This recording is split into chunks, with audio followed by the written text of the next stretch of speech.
स्वस्थ और फिट रहने के लिए व्यायाम बहुत जरूरी है। इन चीज़ों का ध्यान रखने से आप बीमारियों से सुरक्षित रह सकते हैं। इसी को लेकर आईएमए के नवयुक्त अध्यक्ष डॉक्टर राजीव गोयल ने दैनिक भास्कर से खास बातचीत की। डॉक्टर राजीव गोयल ने कहा, जब मैं सचिव था इस दौरान हमने डॉक्टरों की फिटनेस को लेकर आईएमपीएल क्रिकेट टूर्नामेंट आयोजित किया, जिसमें लगभग 16 डॉक्टर्स की टीम ने भाग लिया। हालांकि इस बार 22 टीमें भाग ले रही हैं। डॉक्टर्स आईएमपीएल को लेकर काफी उत्साहित हैं और लगातार मैदान में प्रैक्टिस कर रहे हैं। उन्होंने बताया, डॉक्टर काम को लेकर कई बार तनाव की स्थिति में होते हैं। ऐसे में खेल इस तनाव को दूर करने का बेहतर माध्यम है। वहीं डॉक्टर गोयल ने बताया कि आईएमए के अध्यक्ष बनने के बाद सीएम योगी से मुलाकात कर हॉस्पिटल के रजिस्ट्रेशन जो हर साल कराने पड़ते थे उसको लेकर भी तब्दीली की मांग है। उसमें 5 साल के लिए हॉस्पिटल के रजिस्ट्रेशन के लिए अनुमति मांगी गई, जिसको लेकर मुख्यमंत्री को ज्ञापन दिया गया।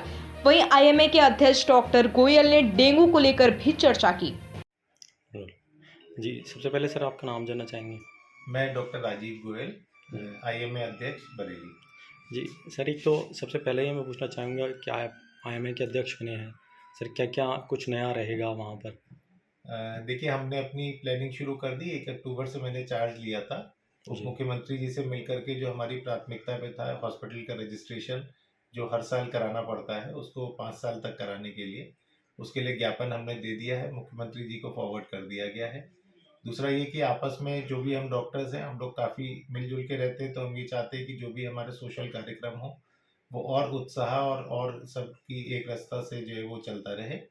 तीसरा, हम लोगों का एक फिटनेस के ऊपर बहुत जोर है, उसके लिए हम लोग एक आईएमएपीएल हर साल 3-4 साल से कर रहे हैं।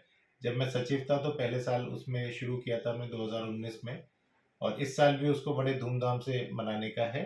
और 9 और 10 दिसंबर को हम लोग आईएमएपीएल कर रहे हैं, जिसमें कि 22 हॉस्पिटल की टीमें पहली बार भाग ले रही हैं। अभी तक 16 लिया करती थी, तो इस बार लोगों ने और उत्साह दिखाया है और उसके लिए जो है वो प्रैक्टिस खूब चल रही है। लोग क्रिकेट खेल रहे हैं, सुबह एक्सरसाइज कर रहे हैं और एक अच्छा माहौल है। ये कब से आयोजन किया जा रहा है सर इसका? इसको 2019 से हम लोग कर रहे हैं। 2019 8 दिसंबर को पहली बार इसका आयोजन किया गया था। अब इसको हम लोग आगे बढ़ा करके हर साल कर रहे थे। बीच में कोरोना के 1 साल नहीं कर पाए थे, बाकी हर साल से करते आ रहे हैं। लेकिन इस बार पहली बार 16 की जगह 22 टीमों ने भाग लिया है। अच्छा सर, देखा जाए तो पिछले की बात करें बीते टाइम की, तो अभी प्लेटलेट्स को लेकर काफ़ी यहाँ पर लाइन लगी थी एमए ब्लड बैंक में। सर उसको लेकर क्या कहना चाहेंगे? देखिए, डेंगू बहुत विकट तरीके से इस बार फैला था। डेंगू के 4 स्ट्रेन हैं, 1, 2, 3, 4। बरेली में आमतौर पे 2 और 4 होता था, जिसमें बहुत ज़्यादा प्लेटलेट चढ़ाने की ज़रूरत नहीं पड़ती थी। लेकिन चूंकि काफ़ी बच्चे बाहर भी पढ़ते हैं, जैसे बेंगलोर से जो पेशेंट आ रहे थे, दिल्ली से आ रहे थे, उनमें टाइप 3 स्ट्रेन की भी प्रेजेंस होगी, जिसकी वजह से प्लेटलेट काफ़ी डाउन हो रहे थे और पेशेंट ब्लीडिंग में भी जा रहे थे। तो हमारे कुछ जो है वो होते हैं, एक मतलब ब्रेक इवन पॉइंट्स होते हैं, जैसे 10,000 से कम प्लेटलेट हो जाए या पेशेंट को जो है वो कुछ और सिम्टम, ब्लीडिंग होने लग जाए, मुंह से ब्लीडिंग होने लग जाए, या ऐसा मतलब चाहे प्लेटलेट 30-40 हज़ार पे भी ब्लीडिंग शुरू हो जा रही थी इस बार। तो इस वजह से प्लेटलेट ज़्यादा चढ़ाने की ज़रूरत पड़ी। फिर भी कोशिश यही रही कि हमारा blood bank, IMA blood bank सबको सुचारू रूप से देता रहे। थोड़ी शॉर्टेज हुई क्योंकि लोगों में उस समय डोनेशन कम हो जाता है, लेकिन फिर भी सभी लोगों को काफ़ी हद तक अच्छी मात्रा में दिए गए और उससे काफ़ी मरीजों की जान हम लोग बचाता है। सर एक आखिरी सवाल, अभी जिस तरीके से मौसम में तब्दीली आई है, तो इस तरह किस तरीके से लोगों को बचाव करना चाहिए?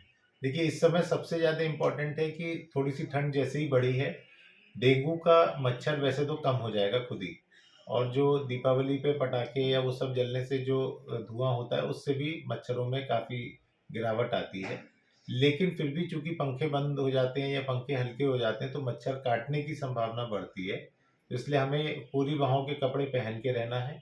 सुबह और शाम ज़्यादा ठंड है, उस समय थोड़ा सा कम से कम आधा ही बाहों का स्वेटर या एक हल्की जैकेट पहन के रखना है, जिससे हम लोग ठंड ना खाएं।